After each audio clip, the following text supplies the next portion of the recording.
오늘 본문은 구약 성경 이사야서 61장에서 인용된 말씀입니다.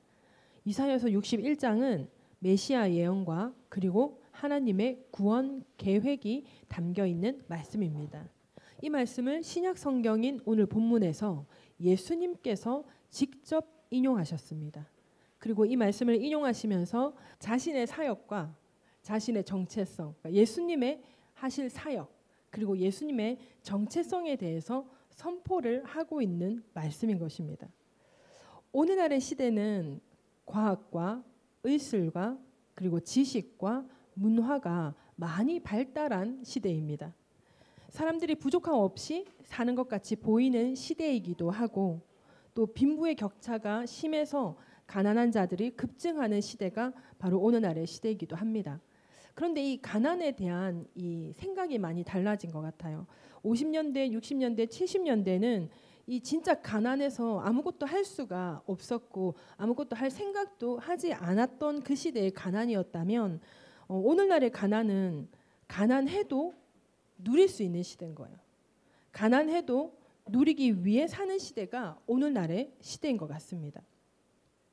오늘날의 시대에 필요한 것은 돈, 명예, 그리고 권세, 그리고 지식, 그리고 건강, 과학 이러한 것들이 정말 필요한 시대인 것 같습니다. 특히 돈을 추구하면서 사는 시대가 바로 오늘날의 시대죠. 돈이 있으면 모든 것을 누릴 수 있을 것 같다라는 생각이 팽배한 시대가 바로 오늘날의 시대인 것입니다. 이러한 시대인데 이러한 시대에 예수님께서 오늘 본문을 통해서 이사야서 61장을 인용하신 말씀, 이 말씀을 보면 오늘날의 시대가 진정으로 필요한 것이 무엇인지를 정말 명확하게 말씀을 하고 계신 것입니다. 예수님께서 이 말씀을 인용하는 시대에는 이 신약 성경이라 해도 너무 오래전 아니에요. 지금 2025년이니까 대략 2025년 전에 인용하신 말씀이 아니에요 라고 반박하실 분도 있을 수 있겠습니다. 그러나 성경을 보면 구약과 신약으로 나누어져 있어요. 구약은 뭐예요? 오실 예수님에 대한 말씀. 그리고 신약 성경은 오신 예수님에 대한 말씀. 그리고 다시 오실 예수님에 대한 말씀인 거예요. 그래서 세대를 우리는 뭐 한 세대, 여러 세대, 너네들의 세대, 우리들의 세대 이렇게 세대를 작은 차이로 두고 있지만 우리가 성경적으로 보는 이 세대는 구약 시대의 그 세대와 신약 시대의 한 세대를 같이 보는 거예요. 그래서 예수님께서 2025년 전에 인용하신 말씀이기는 하지만 그 시대뿐만이 아니라 오늘날의 시대까지 그리고 예수님 다시 오실 그때까지 그 이 필요한 말씀을 지금 예수님께서 인용하신 것입니다. 그래서 정말 오늘날의 시대에 정말 필요한 것은 가난한 자에게 복음이 필요하다라는 거예요. 그리고 포로된 자에게 자유가 필요하다는 거죠. 그리고 눈먼 자에게 다시 보게 함이 필요하다라는 거예요. 이 눈먼 자라는 것은 육신의 눈이 먼 것도 있고 영의 눈이 먼 것도 있어요. 영의 눈이 먼 것을 다시 보게 함도 필요한 시대가 바로 오늘날의 시대라는 거예요. 그리고 눌린 자에게 자유가 필요하고 그리고 주의 은혜의 해가 선포됨을 알려야 하는 시대가 바로 오늘날의 시대라고 예수님은 말씀하고 계십니다. 환경적으로는 부유하나 영적으로는 정말 너무나도 가난한 시대가 오늘날의 시대라는 거죠. 그래서 요즘에 여러분 보시는 분들은 아시겠지만 유튜브 채널을 보다 보면은 마지막 시대를 이 성경적으로 찾아서 마지막 시대의 성경 속에 있었던 그 예언의 말씀이 이루어지고 있는 그 현상들을 많이 사진이나 영상을 찍어서 많이 올리고 있더라고요. 그러면 이미 이제 마지막 시대 예언들이 진짜 마지막 있죠. 진짜 마지막. 그 마지막 시대 예언들이 많이 이루어지고 있는 시대가 오늘날인 거예요. 그래서 이제 정말 제3성전이 지어질 준비는 이미 끝났고 제3성전이 지어지고 거기에 멸망에 가증한 것이 서는 그날 서게 되면 그때 예수님께서 다시 오신다라는 거거든요. 그러니까 우리는 우리라고 해도 될지 모르겠는데 건강하게 좀 더 오래 살면 100세 시대를 바라보고 있으면 어쩌면 예수님 다시 오심을 볼 수 있는 시대가 지금이라는 거죠. 영적으로 가난하면 여러분 결국 포로가 될 수밖에 없다는 것을 이해하실 수 있겠습니까? 육적으로 아무리 부유해도 영적으로 가난하면 결국 포로가 되게 돼요. 돈은 많은데 그 돈을 어찌 써야 할지 모르겠고, 돈은 많은데 그것을 행복하게 쓸 수 있는 함께 할 사람이 없는 거예요. 그래 돈은 많다 보니까 돈을 어문데 쓰는 거예요. 어문데, 이런데 저런데, 어문데. 지금 어문데라고 생각할 때, 말을 할 때 여러분 생각되는 것들이 여러 가지가 많이 있으시죠. 그런데 어문데 돈을 쓰는 그런 일들이 나타나는 시대가 오늘날의 시대고, 그렇게 어문데 돈을 쓰는 그것이 예전에는 너무나 부끄러운 일이었다면 오늘날의 시대는 그걸 그렇게 부끄럽게 여기지 않는 시대가 또 오늘날의 시대라는 거예요. 그래서 육적으로 부하다고 해서 포로된 삶에서 벗어나는 것이 아니라 이 영적으로 가난해지면 결국 다시 어떤 육신의 어떤 욕망과 육신의 어떤 죄와 이런 것들에 다시 포로되게 된다라는 거예요. 이 영적으로 가난하게 되면 눈이 멀게 되고, 그러면 어떻게 돼요? 다시 눌리게 되는 것입니다. 이러한 가난과 눌림에서 벗어나고 해방되고 자유를 얻게 하는 것이 바로 복음이라는 거예요. 모태신앙들은 아마 이거 잘 모를 수 있는데, 저같이 예수를 안 믿고 살다가 예수를 믿게 된 저 같은 사람들은 이게 무슨 말인지 정말 너무너무 이해가 되는 말씀이거든요. 세상을 살아가면서 정말 열심히 살고 잘 되기 위해서, 잘 먹고 잘 살기 위해서 정말 열심히 살아가는데, 그런데 내가 결국 어디에 포로가 되어 있었냐면 바로 돈에 포로가 되어 있었던 거야. 돈을 일단 많이 벌어야 된다. 돈을 많이 벌면 모든 것, 내가 생각하고 있는 모든 문제들이 다 해결된다. 그럼 돈에 포로가 되는 거야. 눈이 멀어요. 어떻게든 돈을 벌어야겠는 거야. 어떤 방법을 써서든 돈을 벌어야겠는 거야. 그래서 양심이 진짜 없는 사람은 법을 위반하면서까지 그 일을 할 것이고, 좀 양심이 있는 사람은 법에 저촉되지 않는 한 밟고 일어서려는 그런 욕심을 부리게 되는 거예요. 그럼 어떻게 되죠? 눈이 멀게 되죠. 그러면 그 삶에서 여러분 눌림이 생기는 거예요. 그런데 그 눌림이 어떤 세상 속에서 오는 어떤 눌림인지 이해가 안 되는 거예요. 예수를 모를 때는, 복음을 모를 때는 그게 이해가 안 되는 거예요. 그러니까 뭐가 계속 부족한 것 같아요. 눌리니까 자유가 없고 힘이 드니까, 그러면 좀 더 많은 돈을 벌면 될까? 좀 더 많은 돈을 벌면 될까? 그럼 어떻게 하면 좀 더 많은 돈을 벌 수 있을까? 이거를 해야 될까? 저거를 해야 될까? 이런 것에도 촤락 열어놓고, 또 이제 저런 곳에도 같이 촤락 열어놓고, 그렇게 해서 돈을 벌 수 있는 네트워크를 막 만들어야 될 것 같은 거죠. 그렇게 되면 자동으로 나의 명예는 올라갈 것이고 나의 권세도 높아질 것이다. 그렇게 생각을 하게 되는 건 거예요. 그런데 이게 여러분 이게 쉬운 일이 아니더라고요. 돈을 벌기 위한 그 목적만 가지고서는 정말 삶이 너무 힘든 거예요. 그래서 요즘에 생겨난 게, 세상 속에 사람들이 생겨난 게 한참 되죠. 워라벨.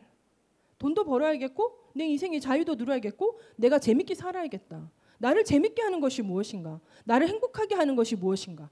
여행을 가고 맛있는 것을 먹고. 여러분 그거 아세요? 요즘에는 제가 유튜브 채널 이걸 보다 보니까 느끼게 된 건데, 이제는이 아니라 제법 오래됐겠죠. 여행을 가는 목적이 맛있는 걸 먹기 위함이더라고요.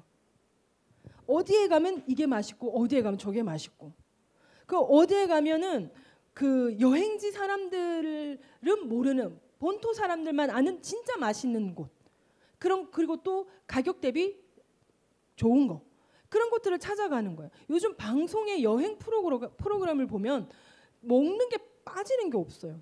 뭔가 여행을 한다, 뭔가 뭐 국사, 세계사 공부를 한다, 그러면 거기 가서 또 다 먹는 거예요. 이런 거 저런 거 찾아서 다 먹는 거예요. 결국은 여행이 먹는 걸로 연결이 되더라고요. 그러니 사람들이 지금 워라밸을 쫓는 것이 좋은데 이런데 저런데 여행 가서 내가 맛있는 걸 먹고 또 돌아와서 열심히 돈을 벌어서 또 좋다라는 거 찾아서 거기 가서 또 맛있는 거 먹고 오는 거. 이게 인생의 행복, 인생의 낙이 돼버린 거예요. 그럼에도 불구하고 문제를 안고 살아가는 것이 이 시대라는 거죠.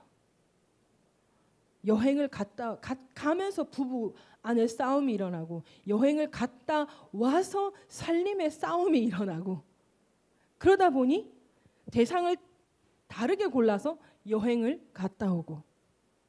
그래서 뭐 어떻게 그렇게 맛있는 데를 진짜 너무너무 놀랍도록 맛있는 데를 잘 찾아다니더라고요.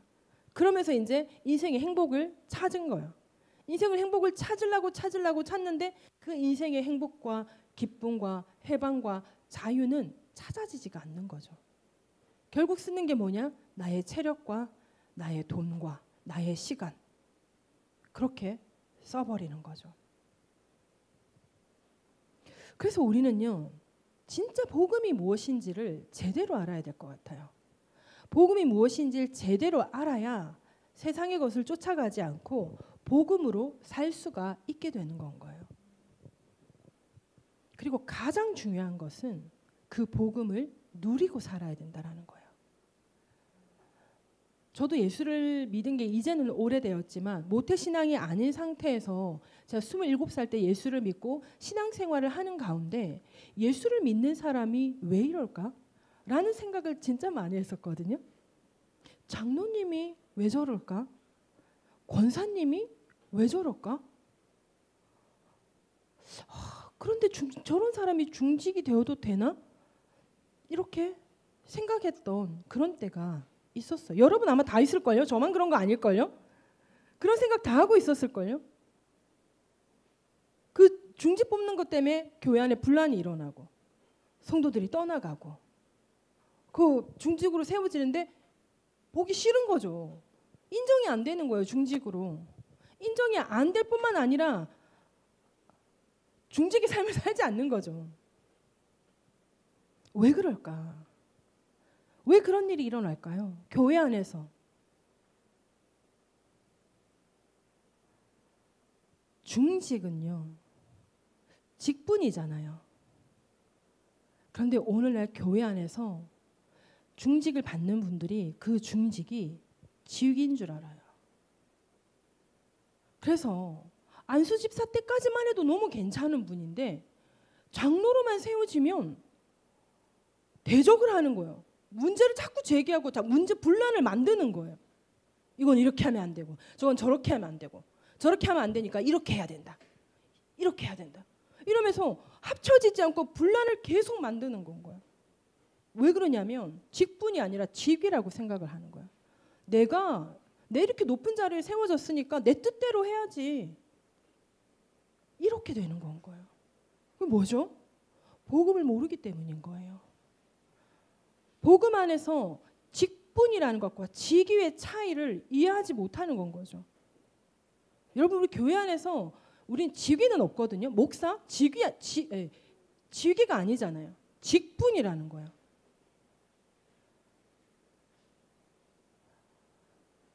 그래서 우리는 복음이 무엇인지 알아야 돼요. 자, 복음이 무엇인지 진짜 알아야 돼요. 우리 한번 생각해 볼까요? 나는 복음을 누리고 살고 있는가? 나는 복음을 누리고 살고 있는가? 나는 복음을 알고 있는가? 복음이 뭐죠? 복음이 뭐예요? 아무도 모르죠. 그래서 대답을 못 하시는 거죠. 복음이 뭐예요? 예수까지 어디서 들렸는데? 예? 십자가 대속의 은혜를 믿음으로 말미암아 구원받는 거. 또 구원의 기쁜 소식. 복음은 구원의 기쁜 소식이에요. 저 2명 얘기했어요. 복음은 뭐죠?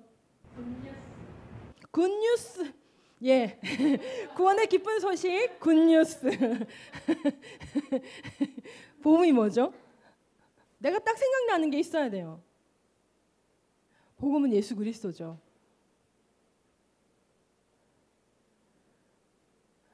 자, 이제 이 4개를 가지고 복음이 예수 그리스도인데 그 예수 그리스도의 십자가 대속의 은혜를 믿음으로 말미암아 구원을 받게 된다는 그 기쁜 소식이 바로 굿뉴스죠. 여러분 이 복음을 여러분 누리고 살고 있습니까? 한 2명 아멘한 것 같아요. 여기 복음을 어떻게 누리고 있습니까? 본인이 누리는 복음이 뭐예요? 네? 자유를 누리고 있다. 이거 자유와 방종이야. 자유를 누리고 있다. 내가 누리는 복음은 자유다. 우리 민정 집사님은요? 평안. 자, 자유와 평안이 나왔어요. 나는 예수 그리스도 십자가 대속의 은혜를 믿음으로 말미암아 구원받아서 그 기쁜 소식으로 말미암아 나는 자유와 평안을 누린다 라고 생각되시는 분 손을 한번 들어볼까요? 불편하시죠? 이거 뭐예요? 이거 누렸다 못 누렸다 누렸다 못 누렸다. 정확하게 얘기했죠. 나는 자유와 평안을 누리면서 살고 있다. 누리면서 살고 있다. 누리면서 살고 있다. 그 백지전도를 하다 보면은 그 예수 그리스도 십자가 대속의 은혜를 누리지 못할 때에 빠져 있는 이 삶의 현실과 예수 그리스도를 영접하고 난 다음에 이제 누리게 되는 여러 가지 것들이 있어요. 영생을 얻게 되고, 그다음에 축복을 얻게 되고, 그다음에 기쁨, 그리고 평안, 그리고 또 뭐 있어요? 6개가 있어요. 지금 2개가 기억이 안 나요. 그 중에 3개가 지금 알 수가 없는 거더라고요. 백지전도를 한동안 계속 했었거든요. 백지전도를 계속 전하는데, 자, 예수를 믿기 전에는 불행하고 죽음이고 뭐고 막 이러한데 예수께서 십자가 대속의 은혜를 믿음으로 말미암아 구원을 받게 되면 불행이 변하여 축복이 되고, 뭐가 변하여 뭐가 되고, 천국이 되고 영생이 되고, 막 이 심판을 죽음 이런데 이거 영생 생명 이렇게 되는데, 그거를 이제 계속 전하는데 너무 이론적인 것 같고 사람들이 감흥이 없는 거예요. 왜 그럴까? 내가 어쩌면 이론적으로 전해서 감흥이 없을 수도 있을 것 같다라는 생각이 드는 거예요. 그래서 그 백지전도를 한참을 들여다보면서 내가 예수 그리스도 십자가 대속의 은혜로 구원받아서 내가 지금 누리고 있는 게 뭐지? 라는 걸 생각했을 때 가장 크게 알 수 있는 게, 가장 내 삶에서 예수를 믿기 전과 예수를 믿고 난 후에 크게 달라진 게 뭐냐면 내 마음의 평안이었어요. 내 마음에 평안이 있느냐 없느냐. 평안이 없었어요. 예민했어요. 아주 날씬했어요. 예수를 믿고 나니까 아주 평안해지더라고요. 점점 불어나기 시작하는 거예요. 그게 처음에는 체중이 느는 게 신기하더라고요. 살이 찌니까 옷이 이제 맞아지더라고요. 그전에는 옷이 다 커가지고 허리도 다 줄여 입어야 되고 막 어깨도 막 이렇게 입어야 되고 막 그러다가 이제 뭔가 슬슬 옷이 맞아지는, 옷이 허리가 맞는 옷이 생기고 막 그러니까 너무너무 재밌고 신기하고 기쁘더라고요. 근데 그 기쁘고 신기하고 재밌는 그 상황을 점점 넘어서기 시작하더라고요. 그럼에도 불구하고 다이어트를 해야 되겠다는 생각이 별로 들지 않는 거예요. 그냥 예수를 믿고 난 다음에 제 삶은 너무나 행복했어요. 너무나 평안했어요. 그냥 그 평안했어요.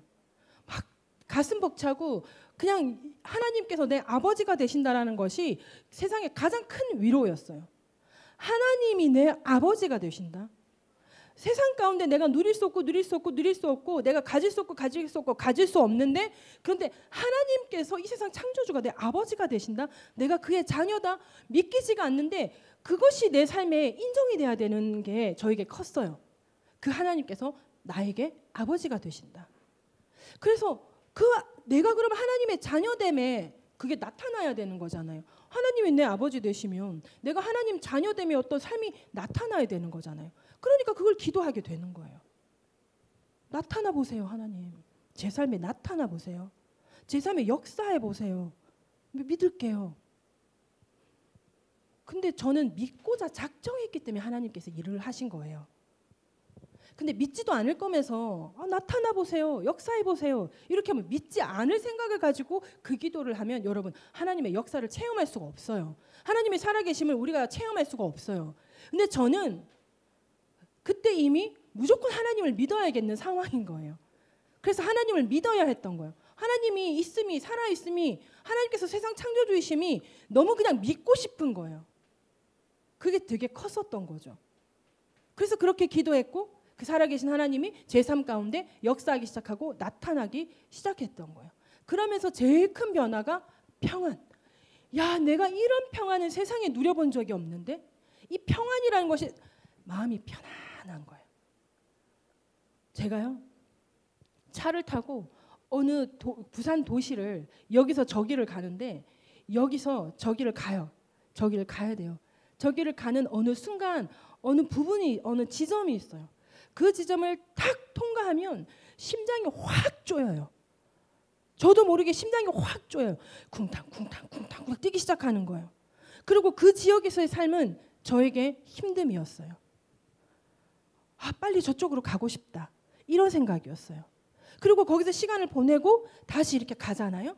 가다가 어느 지점을 탁 통과하면 그 억제고 있는 심장을 팍 풀어헤치는 진짜 자유와 해방이 된 그런 느낌이었어요. 와, 이제 숨이 좀 쉬어진다. 이제 살 것 같다. 거기 가면 아주 편안하고 내 삶이 이제 좀 안정이 되고 진정이 될 것 같다. 그런 삶을 살다가 또 저쪽을 가야 돼요. 가면 차를 타고 가는데 어느 지점을 탁 통과하는데 심장이 확 째어오는 거예요. 그걸 자꾸 당하다 보니까 도대체 왜 이럴까? 왜 어느 순간에 심장이 확 째어오고 왜 어느 순간에 그 심장이 팍 자유와 해방이 느껴질까? 심장이 확 째는 지역이고 심장이 팍 이 노임을 받는 지역이잖아요. 그걸 몇 번 경험하다 보니까 아, 진짜 어둠의 영의 역사가 있구나. 그리고 복음이 있는 곳에 이 자유와 해방을 누릴 수 있는 거구나. 그거를 제가 체험하고 깨닫게 된 거예요. 그래서 예수를 믿고 제가 제일 먼저 제 삶 가운데 느끼게 된 것이 평안이었어요. 그리고 하나님께서 내 삶에 간섭하시고 도우신다라는 거, 그거를 느끼고 체험하게 된 거예요. 그러니 저는 그 복음을 안 전할 수가 없는 거죠. 내가 예수는 내 인생에 없었거든. 근데 내가 믿어해서 예수를 믿기로 작정했거든. 그랬더니 예수님께서 내 삶 속에 나타나신데 하나님이 살아계시더라. 내가 있잖아, 다른 거 다 너에게 얘기해 주는데 보여줄 수는 없고 이랬다고. 내 인생에 하나님이 없었다고. 그런데 하나님이 살아계시더라. 이 손바닥이 뒤집어진 거랑 같아. 내가 한 건 믿기로 작정한 것밖에 없어. 믿기로 작정을 했더니 하나님께서 내 삶 속에 역사하시더라. 그렇게 복음을 전했어요, 친구들에게. 친구들이 그러더라고요. 야, 네가 그렇게 하니까 교회 가고 싶다. 너 다니는 교회 가보고 싶다. 이런 얘기를 하는 거예요. 근데 지역적으로 다른 초등학교 동창들하고 지역적으로 너무 다른 친구들이었어요. 그러다 보니까 그 친구는 그 복음 듣고 부산 내려가고 우리는 계속 서울에 있고. 그래서 부산에 전화해 가나. 아, 내가 서울에 있었으면 너랑 같이 너네 교회 같이 갔을 텐데 부산에 있다 보니까 어디를 가야 될지 모르겠다. 그렇죠. 인도해 줄 사람이 없으니까. 그게 안 되더라고요. 쉽지가 않더라고요. 그때 깨달았죠. 내가 누리는 복음이어야 되구나. 내가 경험한 복음이어야 되구나. 내가 만난 하나님을 전해야 되는 거구나. 복음은 정말 우리가 무엇인지 알아야 되고, 복음은 무엇이냐? 그러면 내가 말을 할 수 있어야 되는 거예요. 그게 아는 건 거예요. 내가 구원받았다. 예수께서 십자가 대속의 은혜를 믿음으로 말미암아 구원받았다. 이게 이론이거든요. 1차적으로는 이론이에요. 그것이 가슴으로 내려온다 그래요. 내 삶에서 이게 경험되어지고 역사가 되어야 되는 거예요. 그게 내 안에 믿음이 생긴 상태가 되는 거예요. 근데 이 믿음이라는 것은 믿기로 작정할 때, 내가 믿기로 선택할 때 하나님께서 내 삶 속에 역사하신다라는 거예요. 한번 해보세요. 한번 어떻게 해보시면 내가 믿어볼게요. 한번. 이렇게 하면 믿지 않고 부정적으로 의심하면서 접근하게 되면 하나님 역사하실 수가 없어요. 계시록 3장 20절인가요? 볼지어다 내가 문 밖에 서서 두드리노니 누구든지 소리를 듣고 문을 열면 내가 너와 내가 더불어 살리라. 인격적인 하나님. 우리 사람, 하나님은 우리의 형상이 바로 하나님의 형상으로 우리가 지어졌잖아요. 우리 사이에서도, 우리 사람 관계에서도 서로 신뢰가 형성되지 않으면, 신뢰가 형성되지 않았는데 신뢰가 형성되어도 신뢰가 형성되는 것 안에 그 차이가 있잖아요. 신뢰 형성의 레벨이 있잖아요. 그 레벨을 침범하면 어떻게 돼요? 미친 사람 되는 거거든요. 이게 무슨 뜻인지 아시겠어요? 우리가 신뢰를 쌓았을 때 우리 미소조 회사님과 제가 쌓은 신뢰가 있고 여러분들과 각자 제가 쌓은 신뢰가 있잖아요. 이 신앙 안에서 쌓은 신뢰가 있잖아요. 우리 둘이서 할 수 있는 신뢰 관계의 것을 누군가가 한다 그러면 이거 왜 이러세요? 무슨 뜻인지 아시겠죠? 해야 되는 것이 있고 하면 안 되는 것이 있잖아요. 마찬가지인 거예요. 우리 인간관계 신뢰 관계가 그렇고 부모 자녀 관계가 그렇고 부부 관계가 그렇고 그리고 지인 관계가 그렇고 그 레벨이 다 있어서 거기에 맞춰지는 신뢰 관계가 있어요. 거기에 맞춰져야 되죠. 거기서 넘치게 행동해버리면 관계가 훼손되는 건 거잖아요. 하나님께서 인격적인 분이시기 때문에 내가 거부하는데 하나님이 내 인생에 역사하지 않는다라는 거예요. 내가 인정하지 않는데 내가 믿지 않는데 하나님 내 삶 속에 역사하지 않으신다라는 거예요. 그런데 하나님은 항상 우리를 보고 계시고 내가 하나님께 그 믿음의 한 발자국 다가가게 되면 하나님께서 우리의 삶 속에 내 삶 속에 역사하기 시작하는 거예요. 그 관계가 형성돼야 되는 거죠. 하나님과 나 사이, 예수님과 나 사이에 그게 형성이 돼야 되는 거예요. 그 형성이 되고 나서 그냥 어떻게 돼요? 하나님을 알아가야 돼요. 예수님을 알아가야 돼요. 여러분 부부관계에서 어떻게 돼요? 내가 너를 왜 알아가야 되는데 그럼 나는 너를 왜 알아가야 되는데 그럼 결혼하고 하루 만에 신혼여행 갔다가 쫑나고 오는 거죠. 서로가 서로를 알아가고 서로가 서로를 맞춰주는 거 그거 있잖아요. 서로가 서로를 알아가지 않으면 어떻게 돼요? 부부관계가? 너 나랑 살기 싫구나. 나랑 헤어지자는 거구나. 너 왜 결혼했냐?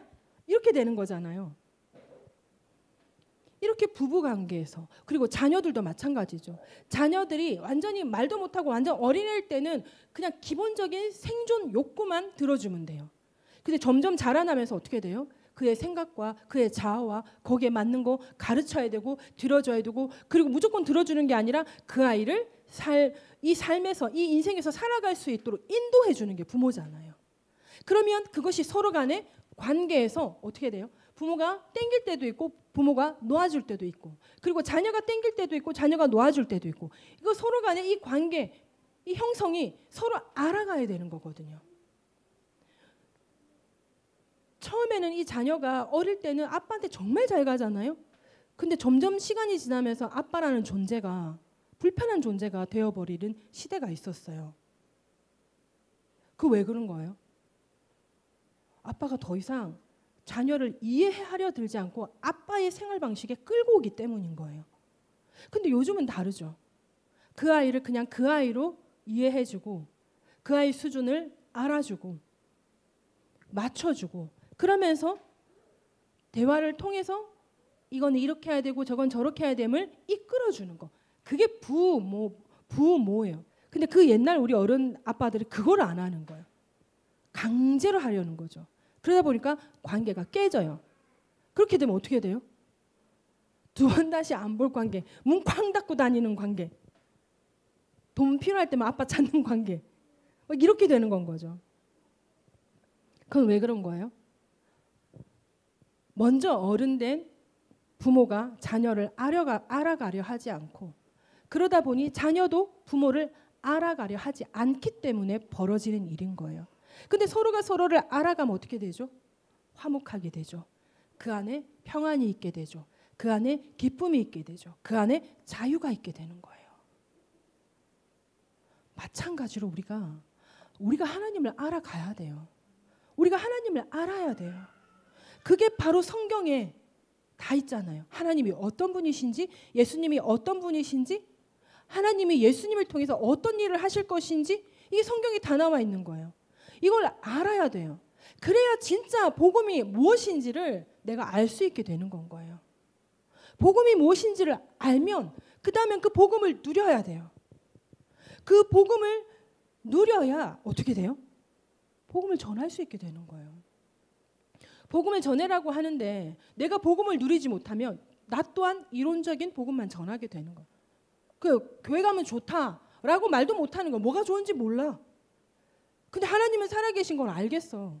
예수 그리스도 십자가 대속의 은혜를 믿음으로 말미암아 구원받는 건 내가 알겠어. 이론으로. 그런데 뭐예요? 체험이 없고 경험이 없게 되는 거예요. 이론만 되는 거예요. 그러면 어떻게 해야 돼요? 어떻게 돼요? 복음의 능력은 누리지 못하는 그리스도인이 되는 거예요. 그래서 오늘날의 시대에 예수를 믿는다고 교회는 많이 다니고 있는데 그 복음을 알지 못해서 복음을 누리지 못하는 그리스도인들이 너무 많다라는 거예요. 복음을 누린다는 게 어떤 거냐? 그러면 보통 있잖아요. 여기는 아까 질문했을 때 좀 달랐는데 복음을 누린다는 건 막 병을 고침받고 문제가 해결되고 막 짧았던 다리가 길어지고 귀신이 쫓겨나고 막 기적과 이사를 경험하면 복음을 누린다라고 생각을 하는 거예요. 저는 그 복음 누렸어요. 치유의 복음을 누렸어요. 말씀드렸죠?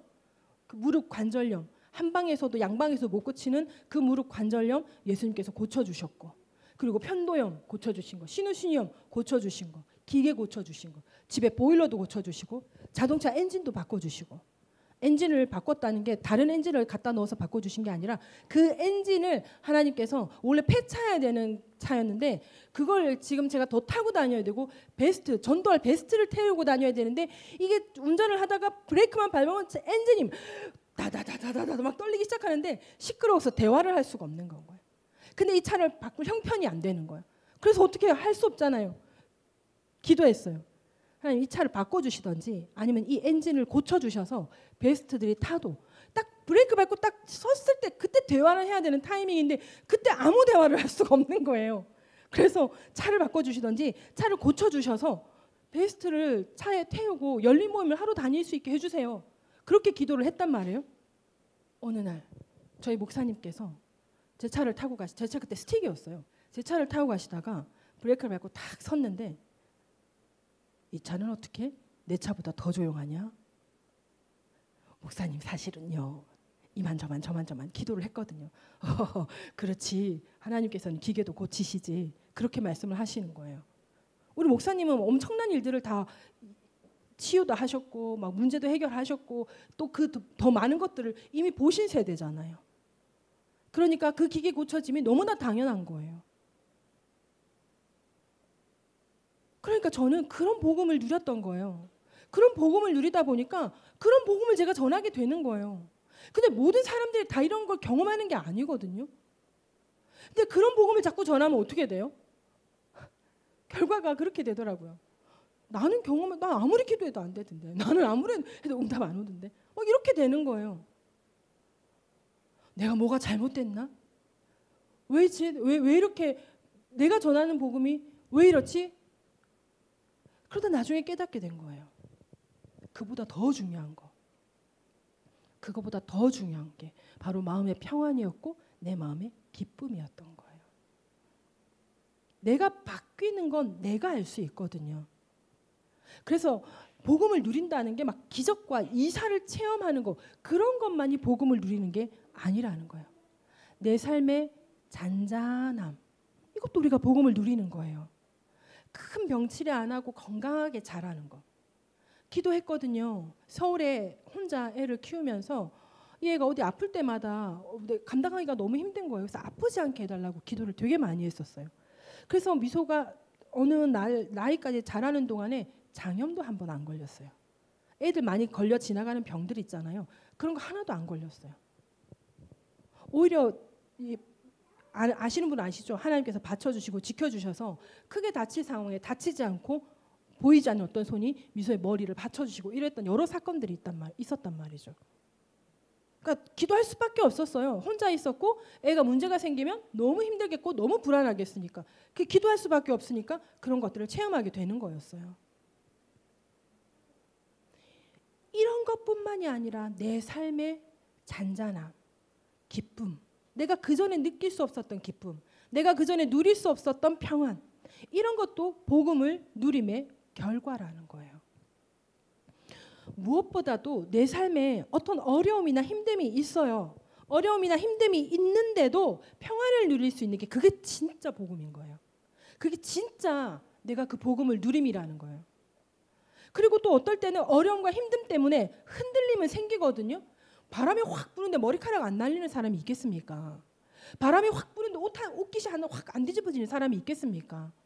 그런데 다시 머리 매무새랑 옷 매무새를 만지고 그냥 그 가는 길을 갈 수 있는 것처럼 큰 문제가 생기고 힘든 문제가 생겼는데 예전 같으면 그것 때문에 너무 마음이 썩고 마음이 힘들어서 많이 먹어도 살이 안 찌는 거예요. 그런데 예수 그리스도를 누리게 되니까, 복음을 누리게 되니까 마음에 평안이 있는 거예요. 그러므로 어떤 어려움과 어떤 힘듦이 내 삶 가운데 있다 할지라도 평안을 누릴 수 있는 것이 바로 복음이라는 것입니다. 그게 왜 그러냐면 예수 그리스도께서 우리와 나와 함께 하시기 때문이라는 거예요. 그러니 내 삶 가운데, 우리 삶 가운데 예수 그리스도가 함께함을 우리는 체험하고 경험하고 누리면서 살아야 한다는 것입니다. 이거는 여러분 이상한 게 아니고요. 성경에 있는 내용이잖아요. 예수 그리스도가 이 땅에 그 성모 마리아를 통해서 이 땅에 오심이 뭐예요? 임마누엘이잖아요. 하나님께서 우리와 함께 하십니다. 그 완벽한 임마누엘을 어떻게 이루셨나요?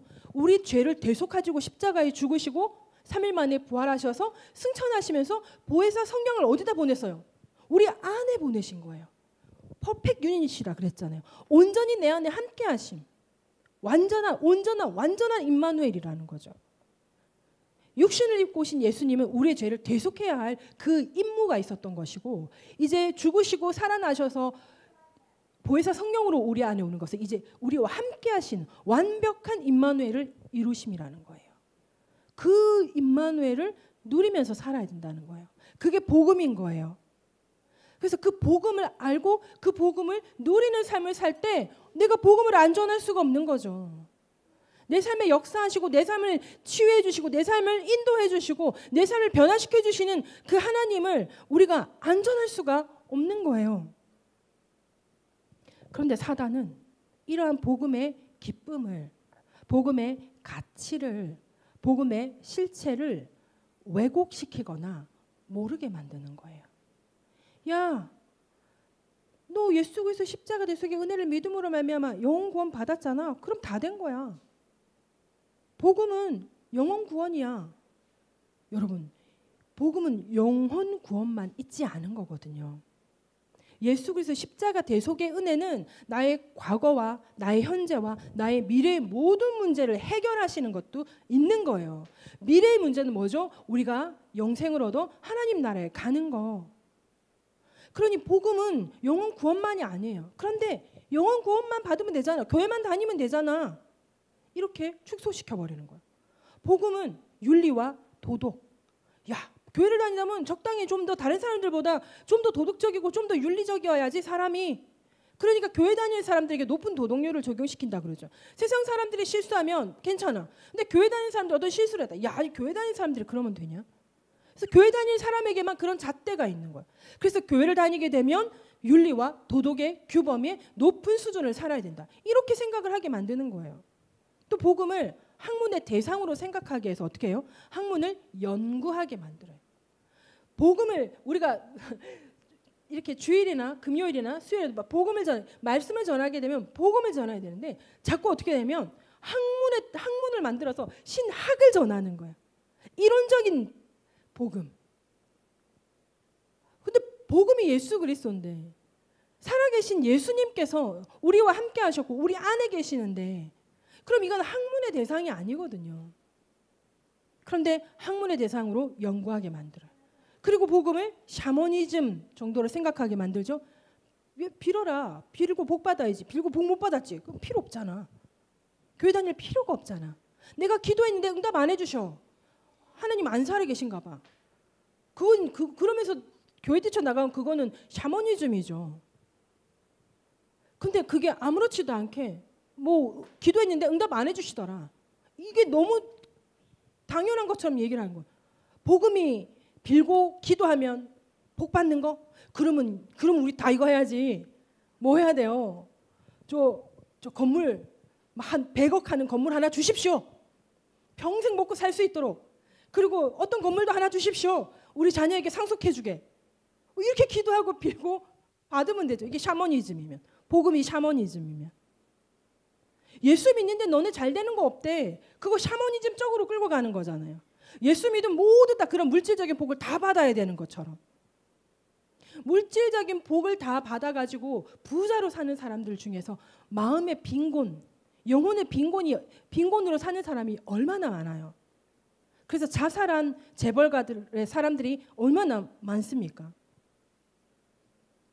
모든 인기와 부와 명예를 다 누리는 연예인들이 왜 자살을 합니까?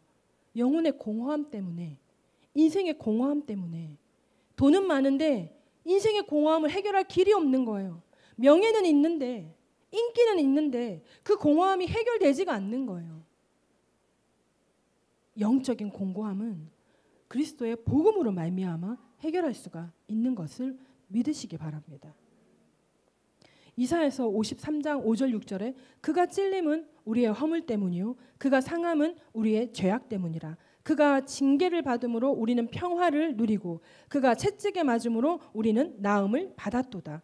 우리는 다 양 같아서 그릇 행하여 각기 제 길로 갔거늘 여호와께서는 우리 모두의 죄악을 그에게 담당시키셨도다. 이 예수님, 하나님께서 예수님에게 하실 일이었던 거예요. 이사야서를 통해서 예언된 말씀이었던 거예요.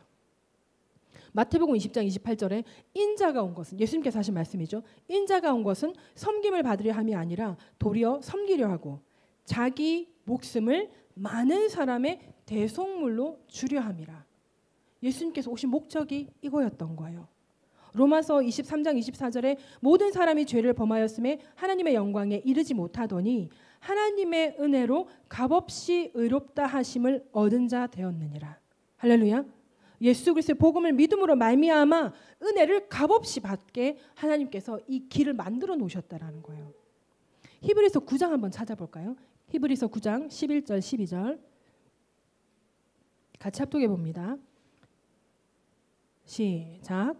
그리스도께서는 장래 좋은 일의 대제사장으로 오사 손으로 짓지 아니한 것 곧 이 창조에 속하지 아니한 더 크고 온전한 장막으로 말미암아 염소와 송아지의 피로 하지 아니하고 오직 자기의 피로 영원한 속죄를 이루사 단번에 성소에 들어가셨느니라. 아멘. 이 말씀이 쉬운 말로 풀이하면 뭐예요? 예수 그리스도께서 이 세상 죄를 대신하기 위해서 자신의 몸을, 자신의 목숨을, 자신의 피를 대속물로 내어주셨다. 그래서 단번에 성소에 들어갈 수 있는 길을 여셨다. 예수 그리스도가 바로 우리에게 복음이라는 것입니다. 예수 그리스도를 믿게 되면 우리 인생의 모든 문제가 해결되게 되어 있는 것이 진리라는 것입니다. 복음은 착하고 선하게 살라는 윤리와 도덕의 규범이 아니에요. 예수 그리스도를 믿는 믿음으로 사는 것이 복음입니다. 복음이 학문이 되는 순간 복음의 능력을 누릴 수가 없게 되는 거예요. 복음은 예수 그리스도 자신이죠. 예수 그리스도를 믿을 때 그 능력이 나타나는 것입니다. 복음은 또 뭐예요? 생명입니다. 믿고 구원을 얻는 자는 영생을 얻게 되는 것입니다. 그래서 복음은 능력이고 권세인 것입니다. 어둠의 세력이 사로잡힌 영혼들을 예수 그리스도 이름으로 건져내고 위로하고 치유하고 자유케 하는 것이 바로 복음을 전하는 것입니다. 복음은 세상이 줄 수 없는 기쁨과 평안으로 우리가 주의 날을 기다리며 살아갈 수 있게 하는 권능인 것입니다. 오늘날 왜 이러한 복음의 능력이 나타나지 않는 걸까요? 예수를 믿는다고 하는데 복음의 능력을 믿지 않기 때문이라는 거예요. 예수를 믿는다고 하는데 예수 이름의 능력과 권세를 믿지 않기 때문인 거예요. 예수 그리스도의 이름과 그 능력과 그 권세를 믿는다면 복음에는 하나님의 의가 나타나서 믿음에서 믿음으로 이르게 하느니라. 이 말씀이 믿어짐으로 복음을 전하게 되는 건가요? 어느 영혼이 구원받을지 알 수 없으므로 우리는 모두에게, 내 삶의 전반에 있는 모든 사람들에게 복음을 전해야 하는 것이죠. 그럼 하나님께서 구원할 자 구원하실 것이고 믿고 세례를 받는 자는 구원받게 하실 것이고 믿지 않는 자에게는 정죄가 잇따르겠죠.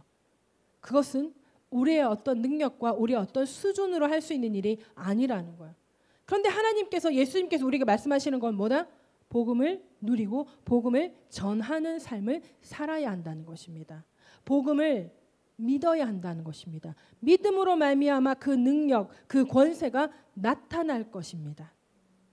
요한복음 16장 24절에 지금까지는 너희가 내 이름으로 아무것도 구하지 아니하였으나 구하라. 그래야면 받으리니 너희 기쁨이 충만하리라. 할렐루야. 저 이 말씀이 너무너무 좋았어요. 너무너무 좋아서 많이 구했어요. 많이 구했는데 많이 받았어요. 많이 응답을 받았어요. 그런데 어느 날부턴가 아무리 구해도 응답이 안 오는 것들이 생기는 거예요. 아무리 구해도 응답이 오지 않는 것들이 생기면 지금까지 너희가 내 이름으로 아무것도 구하지 아니하였으나 구하라. 그리하면 받으리니 너희 기쁨이 충만하리라. 이 결과가 안 맞잖아요. 말씀의 결과가 아니잖아요. 그래서 어떻게 하면 될까? 뭐 때문에 그럴까? 그런 생각들을 많이 했거든요. 그러니까 이 말씀과 다윗, 하나님 마음에 합한 자다. 다윗은 하나님 마음에 합한 자였다는 거예요. 다윗의 일대기를 보면서 스쳐 지나가는 다윗은 하나님의 마음에 합한 자다. 이런 거였어요. 그리고 얼마 전에 말씀을 전하면서 여호와 이레를 다시 한 번 더 깊이 파게 됐어요. 여호와 이레를 깊이 파는 중에 지금까지도 뭐라도 여호와의 산에서 이루어지리라. 그게 전해진다 그랬잖아요. 그때 말씀이 착착착착 합쳐지기 시작하는 거예요. 왜 이게 저에게 합쳐졌냐면 우리가 이번 여름 홀팸 수련회 말고 지난번 여름 홀팸 수련회를 준비하면서 인천에 가서 기도할 때였거든요. 인천에서 막 기도를 하다가 어떤 분이 여호와의 산에 올라라는 너희는 여호와의 산으로 오르라라는 그 말씀을 받은 거예요. 여호와의 산에 오른다라는 게 뭘까? 그래서 저도 기도했고 다들 같이 기도했고 우리가 지금 우리에게 필요한 것 우리가 더 마음에 더 이루어야 할 것 사랑이었어요. 우리가 더욱더 사랑으로 이 일을 더 추구하고 나아가야 된다. 그러면 여호와의 산에 오르는 그 길인가? 이렇게 생각을 했었거든요. 근데 이번에 여호와 이레를 보면서 여호와 이레는 내가 여호와의 산에 오르는 그 행위가 있어야 된다는 거예요. 내가 행함이 있어야 된다는 거예요. 아브라함이 이제야 네가 나를 경외하는 줄 알겠다라는 그 하나님의 음성을 듣고 이제 정말 모든 조상의 아버지가 되는 그 길이 열리게 되는 그 마지막 테스트, 그 테스트를 통과하기까지는 100세에 얻은 그 아들을 죽이기 위해서 번제로 하나님께 바치기 위해서 3일 길을 갔어요. 3일 길을 걸어갔어요. 3일 길 동안 가면서 내 새끼 죽여야 된다고, 내 새끼 번제로 바쳐야 된다고 부모님도 한번 생각해 보세요. 3일 길을 걸어가면서 도망가고 싶죠. 완전 하나님의 음성이 들리지 않는 곳으로 도망가고 싶을걸요. 그런데 그 3일 길을 갔어요. 3일 길을. 그러니까 하나님의 음성을 듣고 네 알겠습니다 하고 바로 뭔가 딱 1분 1초에 딱 뭐가 이루어지는 게 아니라 3일이라는 시간이 걸렸고요. 또 그 산에 오르는 시간이 있었고요. 번제단을 쌓는 시간이 있었고, 이게 번제단이면 이게 끝나는 거잖아요. 이제 번제단 다음에 뭐예요? 번제물을 묶어야 될 거 아니에요. 번제물을 묶은 다음에 뭐예요? 칼로 내리쳐야 되잖아요. 거기까지 갔다는 거죠. 아브라함이. 그 거기가 어디였다? 여호와의 산이었다. 여호와의 산에서 모든 것이 준비된다. 여호와의 산에 올랐을 그때에 하나님께서 예비해 놓으심이 우리 삶 가운데 이루어진다라는 거죠. 여호와의 산에 오른다는 것이 바로 이거구나. 여호와의 산에 올라서 내가 여호와 이레의 하나님을 만난다라는 것은 내가 믿음으로 순종하여 그 3일 길을 걸어가는 시간이 될 수 있고 5일 길을 걸어가는 시간이 될 수 있고요. 1년의 시간을 보내야 될 수도 있고 10년의 시간을 보내야 될 수도 있어요. 경중의 차이가 있겠죠. 일에 하나님의 일에. 그 경중의 차이 가운데에서 믿음으로 내가 온전히 하나님의 말씀을 믿음으로 내가 그 길을 가는 거. 그 길을 가는 그 끝이 바로 여호와의 산인 거죠. 그 여호와의 산에 섰을 때 여호와 이레 모든 것을 준비하신 그 하나님을 보게 된다라는 거. 그래서 가장 중요한 것은 우리가 여호와의 산에 오르는 건 거예요. 여호와 이레라는 그 말씀 때문에 여호와 이레가 더 부각되는데 사실 그 여호와 이레를 보기 위해서 내가 여호와의 산에 오름이 먼저라는 거죠. 복음을 전하는 삶이 바로 우리가 여호와의 산에 오르는 삶이겠다라는 생각이 드는 거예요. 내 새끼 번제로 바쳐야 하는 그 지점까지 가는 걸 수 있겠구나. 그 심정일 수 있겠다라는 거예요. 내 베스트, 내가 복음을 전하고 싶은 사람, 힘들죠. 그들을 마음에 넣는 게. 그럼에도 불구하고 그 여호와의 산에 오르기 위해서 그 묵묵히 그를 향하여 복음을 전하기 위해서, 그를 초청하기 위해서 걸어가는 것. 그 일을 다 하는 것이 바로 여호와의 산에 오름. 그때 우리는 여호와 이레를 맛보게 될 줄로 믿습니다. 그러므로 지금까지 너희가 내 이름으로 아무것도 구하지 아니하였으나 구하라 그리하면 받으리니 너희 기쁨이 충만함이라.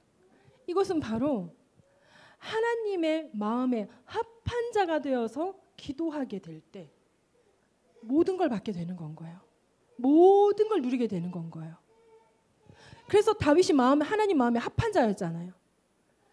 다윗도 실수를 했고, 다윗 죽을 죄인이었고, 그럼에도 불구하고 회개하고 돌이켜서 하나님의 뜻을 쫓아갔을 때 어느 날부터는 하나님 마음에 합한 자가 된 거예요.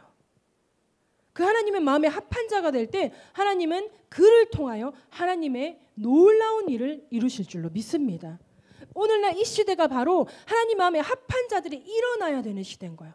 하나님 마음에 합한 자들이 세워져야 되는 시대인 거예요. 이 마지막 때, 그 마지막 때 우리 금요일날 우리 전사님이 설교를 하는데 그 본문에 나오는 그물, 그 그물은 예인망. 마지막 때 천국은 이 예인망 그물과 같다. 마지막 때 천국은 배와 배 사이를 연결하는 그물로 엄청난 많은 물고기를 잡아들임과 같다. 천국은 뭐 이제 마지막 천국이 온다는 거잖아요. 그 천국은 말뚝 같은 걸 박아서 배가 바닷가로 나가서 거기를 연결해서 그 사이에 있는 모든 물고기를 쓸어 모음과 같다. 그 예인망과 같다. 이제 그 예인망의 시대가 남아있는 건 거예요. 그게 지금 오늘 내일 뭐 1년 후 2년 후 모르겠지만 지금 우리는 이제 예인망을 준비해야 되는 거예요. 마지막 대부흥의 시대. 그래서 마지막에 대부흥의 시대라고 하는구나.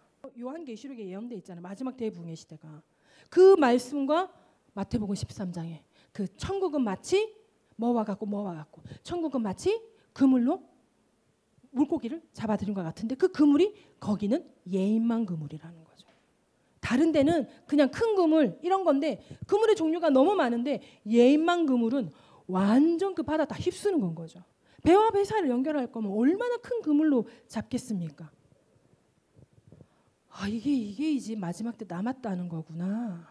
이제 더 확실해지는 것 같아요. 마지막 대부흥이 남아있다라는 게 더 확실해지는 것 같아요. 그 예인망 그물 때문에 그 말씀을 그 단어를 사용했다는 것 때문에 예수님께서 그 단어를 인용하셨다는 것 때문에 이제 정말 이 마지막 대부흥 운동이 남은 시대구나. 그러므로 우리는 어떻게 해야 돼요?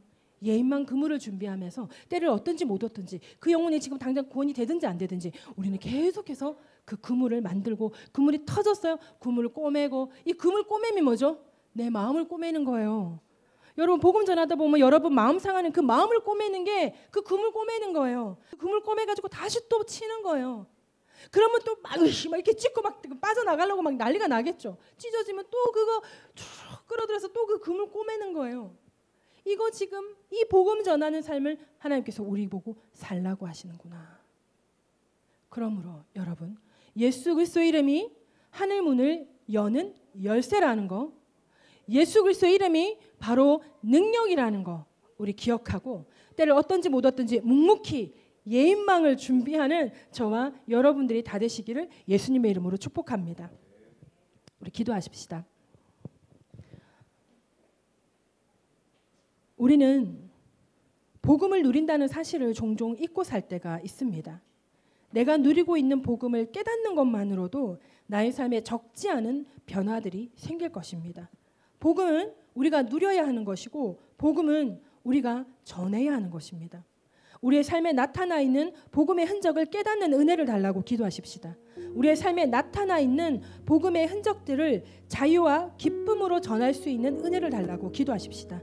이 마지막 시대에 복음의 능력이 다시 한번 나타나게 해달라고 우리 시간 주여 한번 외치고 기도합니다. 주여